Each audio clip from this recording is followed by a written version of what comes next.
평화가 이 자리에 가득 넘치는 것을 확인하셨지요? 주께서 주시는 은혜와 평안, 그 감사와 기쁨에 날로 하나님 찬양한다고 고백하며 살아가시는 모든 인생들 되시기 바랍니다. 귀한 은혜의 찬양 감사합니다. 사순절을 보내며 믿음의 길 걸어가시는 모든 성도님들에게 하나님의 은혜가 함께 하시기를 빕니다. 오늘 사순절 첫째 주간인데 오늘 이렇게 옆 사람과 인사하겠습니다. 사순절을 경건하게 지냅시다. 오늘 사순절 첫째 주일이어서 이제 전통적으로 이제 오늘부터 6주간 사순절이 시작됩니다.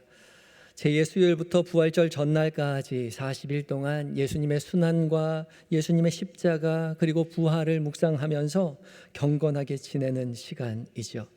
그래서 내림천도 보라색으로 바꾸었습니다. 보라는 준비 그리고 참회를 상징하는 색깔입니다.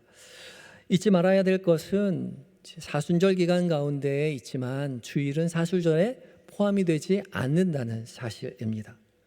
매 주일은 작은 부활절이기 때문에 사순절의 기간에 포함되지 않지요.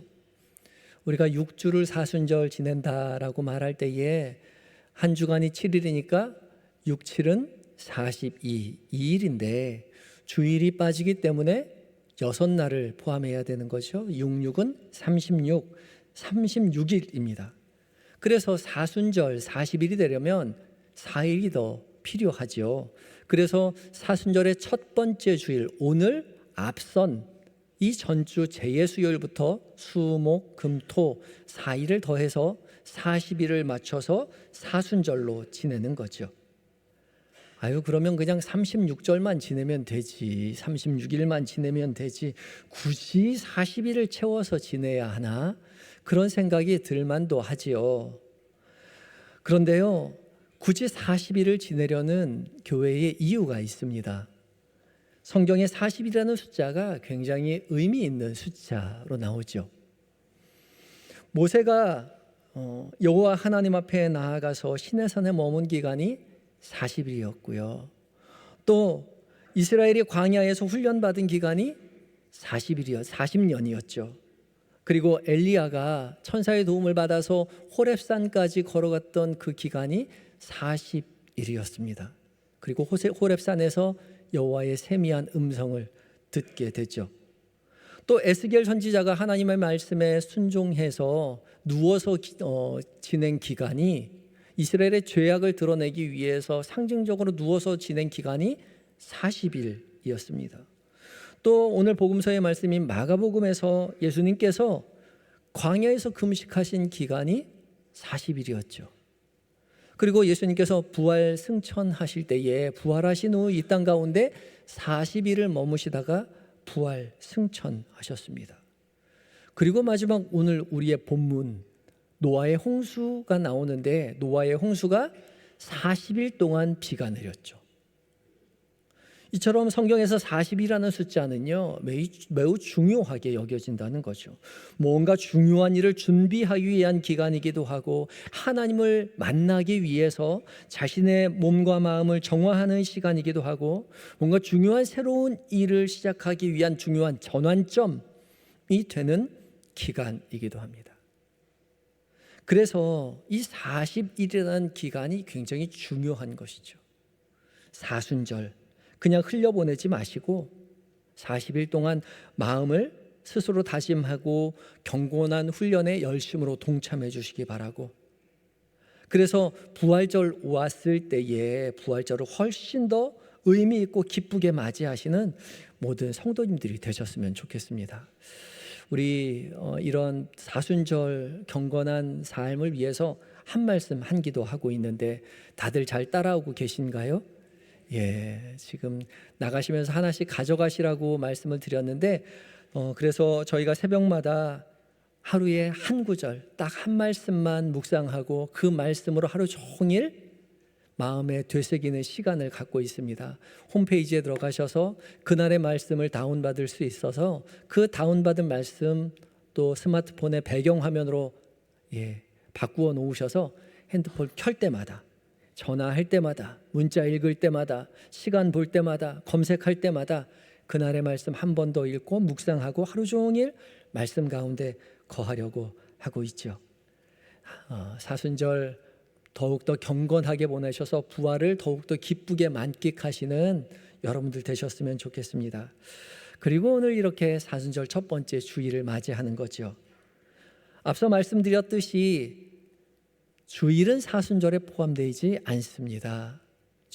매 주일은 작은 부활절이기 때문에 부활절은 기쁨으로 보내야 되는 거죠. 천국의 잔치가 벌어지는 날이 매 주일인 겁니다. 그러니까 잔칫날처럼 기쁘고 즐겁게 보내시기 바랍니다. 오늘 주일 기쁘고 즐겁게 보내실 때에 우리 옆 사람에게 이렇게 인사 한번 다시 하겠습니다. 예수님의 부활을 기뻐합시다.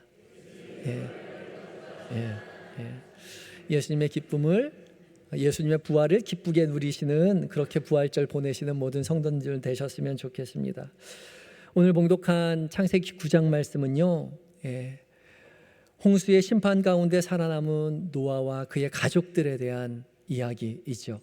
하나님께서는 다시는 물로써 심판하시지 않겠노라고 다짐하시면서 노아와 그의 가족들에게 한 가지 징표를 보내주시죠. 그것은 다름 아닌 무지개였습니다. 하나님은 언약의 증거로 무지개를 보여주시면서 이 구름 속에 드러나는 이 무지개를 보면서 하나님과의 언약을 기억하라고 말씀하시죠. 무지개 볼 때마다 다시는 이 땅을 물로써 멸하지 않겠노라는 하나님의 다짐, 하나님의 언약을 기억하라고 말씀하십니다. 이 무지개를 통한 하나님의 언약이요, 도대체 무엇을 의미하는 것일까요? 우리에게 어떤 의미가 있을까요? 오늘 말씀을 함께 묵상하면서 은혜를 나눠보려고 합니다. 무엇보다 첫 번째 무지개 언약은요, 우리를 구원하시고야 말겠다는 하나님의 결연한 의지입니다. 함께 읽어볼까요? 시작. 무지개 언약은 우리를 구원하시고야 말겠다는 하나님의 결연한 의지입니다.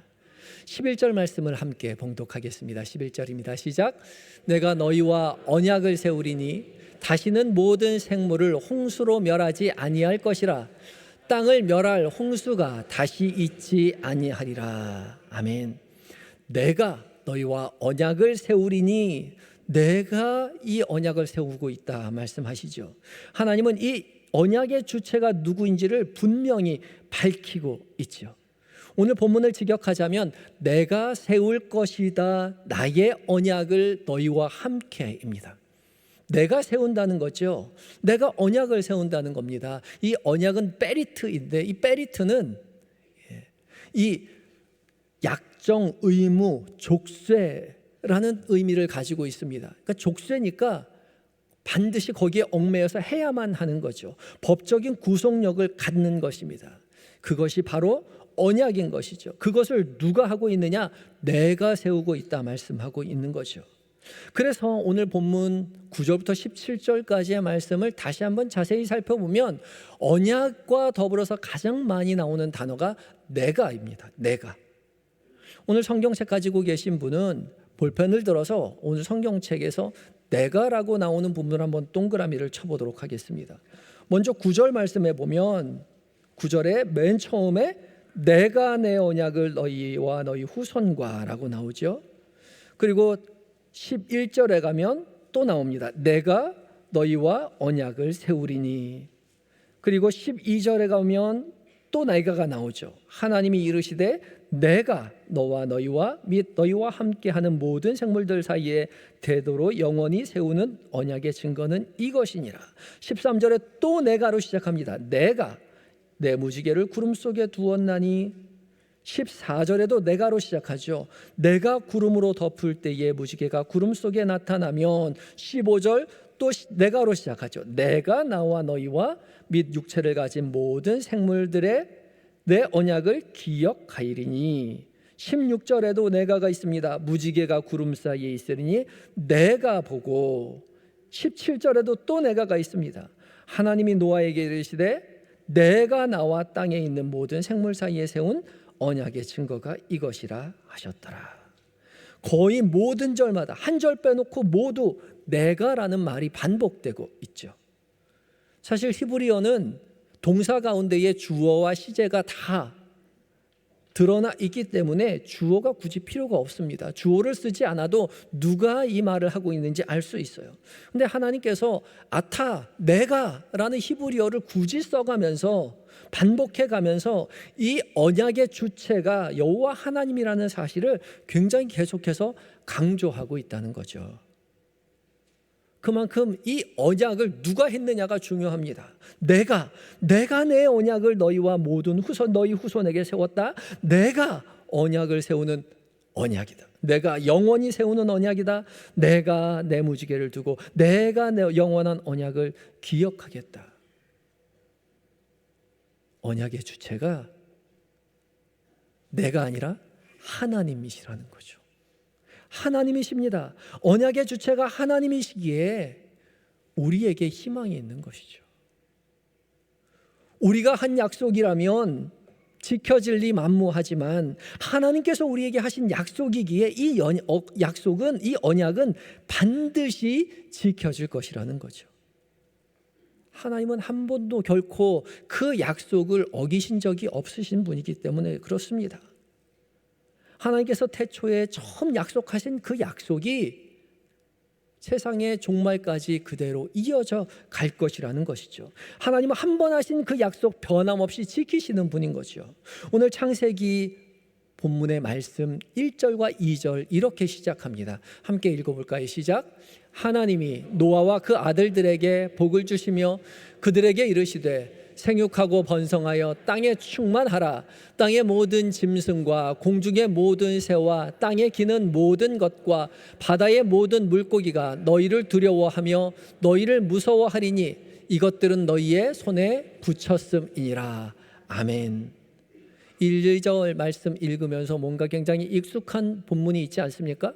복을 주시며 그들에게 이르시되 생육하고 번성하여 땅에 충만하라. 누구에게 주신 말씀이었죠?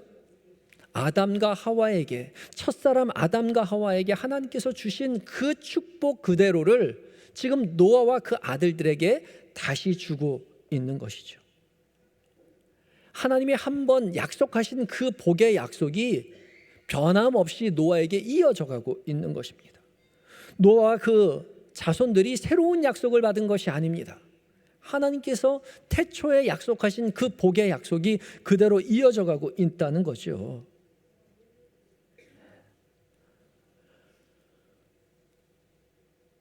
하지만 이 모든 약속을 부여받은 우리는 그 약속을 지킬 만한 능력이 없죠. 하나님은 신실하시지만 우리는 약속을 그렇게 굳건하게 지키지 못합니다.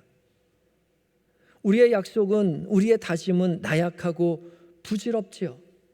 상황에 따라 왔다 갔다 합니다. 은혜 받을 때는 잘 지킬 수 있을 것만 같아서 하나님 감사합니다. 내가 다시는 주님을 버리지 아니하고 오직 주님만 평생 섬기며 따르겠노라고 그렇게 다짐하지만, 굳게 맹세하지만 돌아서서 조그만 어려움만 닥쳐도 하나님 어디 계시냐고, 하나님 안 계신 거 아니냐고 그렇게 외쳐 부르지요. 하나님만 바라보며 살겠다고 다짐하지만 돌이켜보면 하나님 외에 바라보고 살 것이 얼마나 많이 있는지 몰라요. 벌써 돌아서자마자 땀만 먹고 있는 우리의 모습을 우리 너무나 잘 알고 있지 않습니까? 입술로는 주님을 따르겠나라고 말하지만 마음으로는 벌써 다른 것 생각하고 다른 것 의지하며 살아가고 있는 거죠. 작심삼일이라고 말하지만 아니요, 작심 하루도 못 가는 게 우리의 결심이요 다짐입니다. 여러분, 공동체 성경 읽기 잘 따라오고 계십니까? 예, 우리 올해를 참된 예배자로 살자라는 표어를 가지고 성경 다 같이 일독하자고 그렇게 굳게 다짐하고 이제 공동체 성경 읽기 하고 있는데, 이거 따라가는 게 쉽지 않더라고요. 이거 일독하면 그것만으로도 올해 목회에 제가 성공했다라고 그렇게 생각하고 계속 강조하고 있는데요.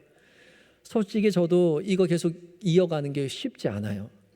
그냥 쭉 읽어 내려가면 하루에 5장, 10장 쭉 읽어가면 빨리 진행이 될 것 같은데 하루에 2장, 3장 읽어가니까 짧게 끝날 때는 금방 끝나서 좋은데 길게 끝날 때는 너무 지루한 거죠. 특히 이제 민수기 넘어왔는데 왜 이렇게 한 장 한 장이 긴지 몰라요. 한 25절, 20절 그 정도로 한 장 끊어줬으면 좋겠는데 평균 45절, 50절 넘어가는데요. 급기야 지난주 금요일에는 89절까지, 민수기 7장에 89절까지 이어지는데 제가 성경을 읽으면서 성경을 펴놓고 읽었는데 이거 언제 끝나는 거야? 그리고 계속 뒤로 뒤집어 보면서 몇 절까지 있나 살펴보았습니다.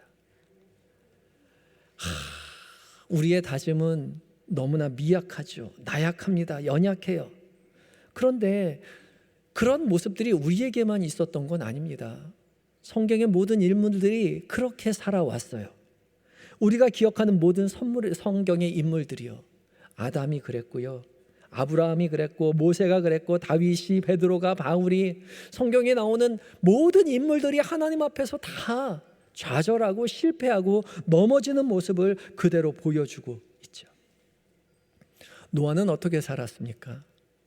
노아는 의롭게 잘 살았을까요? 엄청난 홍수 속에서 살아남은 노아가 방주에서 나와서 감격해서 오로지 하나님만 섬기며 잘 충성 봉사하며 잘 살았을까요? 아니요. 노아도 마찬가지였습니다. 그렇게 살지 못했어요. 오늘 본문 바로 다음에 이어지는 18절부터의 본문을 이렇게 보면요, 무슨 사건이 있냐면 노아가 포도주에 취해서 하체를 다 벗어버리고 벌거벗고 잠든 그런 수치스러운 사건의 주인공이 됐죠. 벌거벗은 노아를 처음 발견한 함은 아버지가 벌거벗었다는 사실을 동생과 형에게 말하지만 그 나머지 두 형제는 이 함의 말을 듣고서 뒷걸음질 쳐서 아버지가 벌거벗은 것을 보지 않기 위해서 뒷걸음질 쳐서 옷으로 아버지를 가리워주죠. 그리고 깨어난 이 노아는 이 아들, 자신의 수치를 바라보았던 이 함에게는 저주를 내리고 자신의 수치를 보지 않았던 두 아들에게는 축복합니다. 그리고 나서 노아는 죽어요. 더 이상의 이야기가 없습니다. 마지막 28절, 29절이 이렇게 끝납니다. 함께 읽어볼까요? 시작. 홍수 후에 노아가 350년을 살았고 그의 나이가 950세가 되어 죽었더라. 노아가 그 이후로 몇 년을 더 살았다고요? 350년을 더 살았다고요. 총 몇 살을 살았어요? 950년을 살았습니다. 950년 살았으면 미담이라도 하나 적어주지. 350년 살았는데 성경은 그 기록을 그냥 350년 살다가 950세 돼서 죽었다, 그게 끝이라는 거죠. 창세기 6장에 처음에 하나님께서 노아를 소개할 때에 노아는 의인이요 당대의 완전한 자요 하나님과 동행하는 사람이라고 했으면 미담 하나쯤 남겨주셔야 되는데 미담이라고는 하나도 없고 120년 동안 방주 짓고 방주에 들어가서 나와서 예배 한번 드리고 술 취해서 아들 저주하고 죽은 것밖에 노아의 사건이 없어요.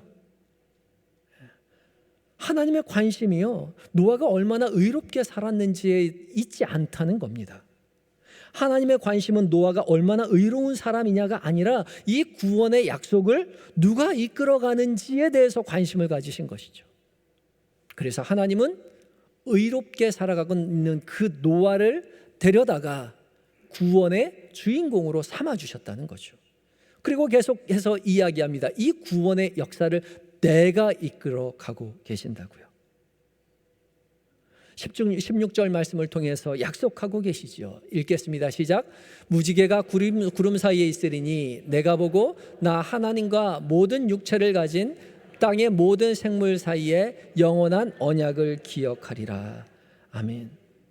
하나님께서 구름 사이에 있는 무지개를 바라보시면서 하나님께서 모든 생물들과 약속하신 영원한 언약을 기억하겠다 말씀하고 계시죠. 근데 무지개를 누가 본다고요? 내가 보고 나의 하나님과 모든 육체를 가진 땅의 모든 생물들 사이의 영원한 언약을 기억하겠다 말씀하시죠. 보는 것도 여호와 하나님이요 기억하는 것도 여호와 하나님이라는 거죠. 무지개를 보는 주체가 하나님이시고요, 그 언약을 기억하는 주체도 하나님이십니다. 그래서요, 이 무지개는요, 하나님의 결연한 의지의 표현입니다. 사람은 늘 실수하고 실패하지만 하나님은 결코 우리를 포기하지 아니하시고 한 번 하신 그 언약을 끝까지 지키셔서 우리를 구원하시고야 말겠다는 하나님의 결연한 의지의 표현이 바로 무지개인 것이죠. 그래서 우리는 무지개를 바라보면서, 무지개 언약을 바라보면서 하나님의 그 견실한 견고한 언약, 하나님의 그 의지, 그것을 바라보고 기억하고 그 은혜에 감사하며 살아가야 할 것입니다. 우리를 의지하면 실패하지만, 넘어지지만, 그러나 변함없이 우리를 포기하지 아니하시고 우리를 끝까지 붙들어 구원의 길로 인도하시는 그 하나님 앞에 모든 건 내어 맡기시고 믿음의 길 걸어가시는 한영의 모든 성도님들이 되셔야 할 것입니다. 두 번째 무지개 언약은요, 이미 승리하신 십자가의 상징입니다. 함께 읽어볼까요? 시작. 무지개 언약은 이미 승리하신 십자가의 상징입니다. 구름 뒤에 떠오른 그 무지개는요, 골고다 언덕 위에 세워진 예수 그리스도의 십자가를 상징하는 거죠. 우리를 구원하신 그 십자가야말로 하나님의 결연한 의지의 결정체인 겁니다. 우리의 결심으로 구원받는 것이 아니라 온전한 하나님의 결심으로 구원받는다 했을 때 그 결연한 의지의 결정체가 십자가라는 거죠. 비록 우리의 현실은 실수투성이고 부족하고 아쉽고 여전히 고난 가운데 놓여 있지만 주님께서는 우리를 찾아오셔서, 우리 삶에 찾아오셔서 우리 안에 십자가를 놓아서 구원으로 이끌어가고 계신다는 것이죠. 우리의 노력이 아닌 하나님의 능력으로 우리의 죄가 씻음받았고 우리에게 구원이 이미 이루어졌습니다. 우리가 남들보다 의롭기 때문에 구원을 받은 것이 아닙니다. 주께서 우리에게 구원해 주시기로 찾아오셔서 작정하셨기 때문에 우리에게 구원이 이루어진 것이죠. 하나님의 결심으로 말미암아 우리가 구원을 받게 되었습니다. 그 구원 이루고자 하늘의 모든 영광 버리시고 낮고 천한 이 땅 우리에게 찾아오신 것이죠. 오셔서 친히 우리가 맞아야 할 그 죄로 인한 형벌을 주께서 대신 맞으셨다는 거죠. 그리고 끝내 골고다의 십자가에 매달리셨습니다. 이사야서 53장 5절과 6절 말씀입니다. 함께 읽습니다. 시작. 그가 찔림은 우리의 허물 때문이요 그가 상함은 우리의 죄악 때문이라. 그가 징계를 받음으로 우리는 평화를 누리고 그가 채찍에 맞음으로 우리는 나음을 받았도다. 우리는 다 양 같아서 그릇 행하여 자기 갓기새 길로 갔거늘 여호와께서는 우리 모두의 죄악을 그에게 담당시키셨도다. 아멘. 우리가 찔려야 되는데, 우리의 허물 때문에 우리가 찔려야 하는데 주께서 우리 대신 찔려주셨다는 거죠. 우리가 매 맞아야 되는데 주께서 우리 대신 매를 맞으셔서 상함을 얻게 되었다는 것입니다. 우리가 실패하고 우리가 좌절하고 우리가 죄 가운데 거할수록 주님은 더 많은 순환과 고난을 당하시고 십자가에 달려 돌아가셔야 했죠. 주의 십자가는 우리의 징계를 대신하신 것입니다. 우리를 대신하여 채찍에 맞으셔서 우리가 나음을 받고 우리가 평화를 누리게 되었죠. 그래서 우리는 무지개를 바라보며 하나님의 결연한 의지의 그 언약을 기억하듯이 이제 십자가를 바라보면서 하나님의 구원을 노래해야 하는 것이죠. 우리의 다짐과 노력이 아닌 하나님의 온전한 의지로 우리에게 구원이 이미 이루어졌음을 노래하며 주님 앞에 찬양하는 것입니다. 이것이 복음입니다.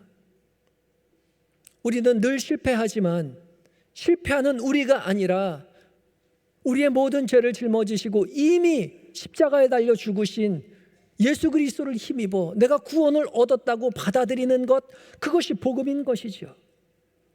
복음은 우리 삶 가운데 찾아오셔서 우리 대신 행하시는 하나님의 결심을 우리가 믿음으로 받아들이는 것입니다. 그래서 오늘 복음서의 본문인 마가복음 1장 15절에서 주님은 우리에게 이렇게 말씀하십니다. 함께 읽겠습니다. 시작.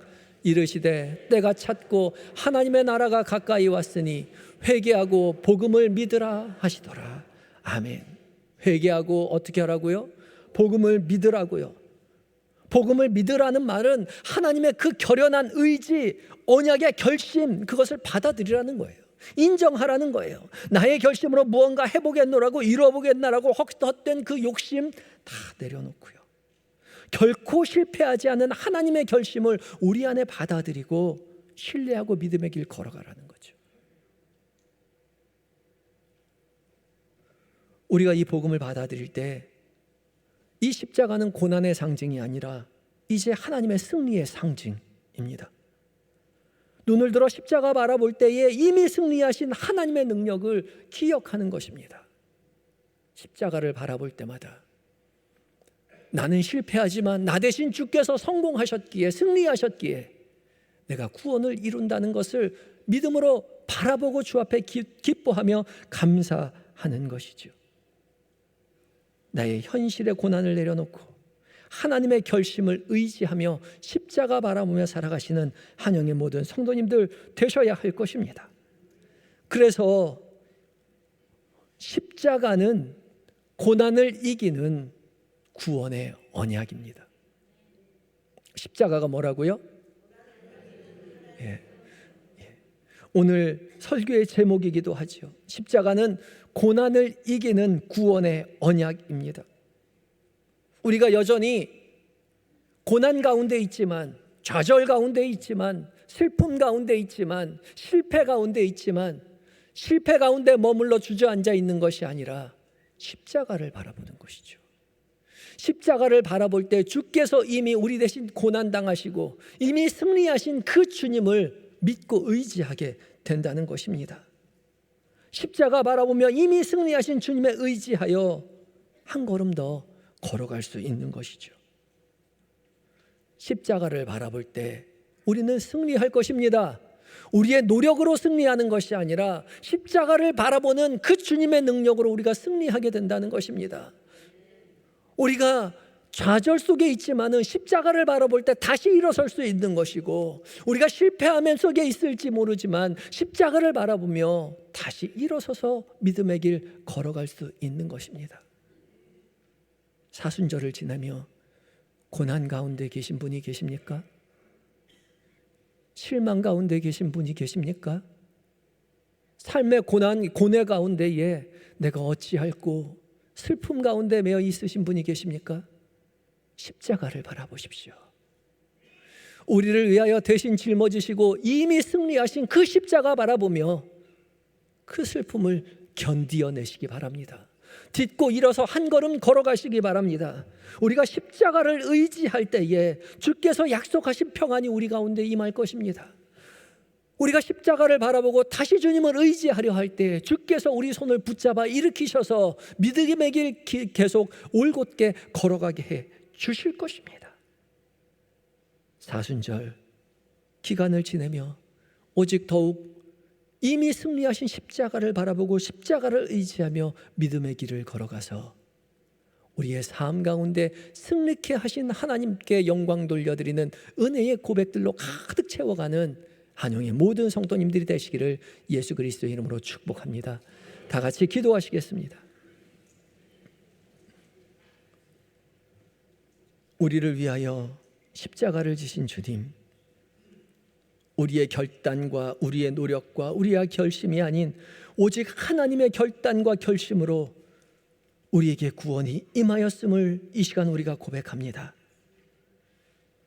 구름 뒤에 무지개를 약속하신 것처럼 우리에게 골고다의 십자가를 통하여 우리를 구원하신 그 하나님, 우리가 작은 일에도 염려하고 흔들리고 좌절하고 넘어지며 고난 가운데 주저앉아 있지만 그때마다 주님 우리를 십자가 바라보게 하여 주시고 이미 승리하신 주님의 능력에 힘입어 우리로 그 믿음의 길을 굳게 걸어가게 하여 주시옵소서. 십자가 바라보며 승리하신 주님과 함께 기뻐하며 믿음의 길 걸어가는 부활을 바라보는 우리 모두가 되게 하여 주시옵소서. 우리의 소망 되시는 예수님의 거룩하신 이름으로 기도드리옵나이다. 아멘.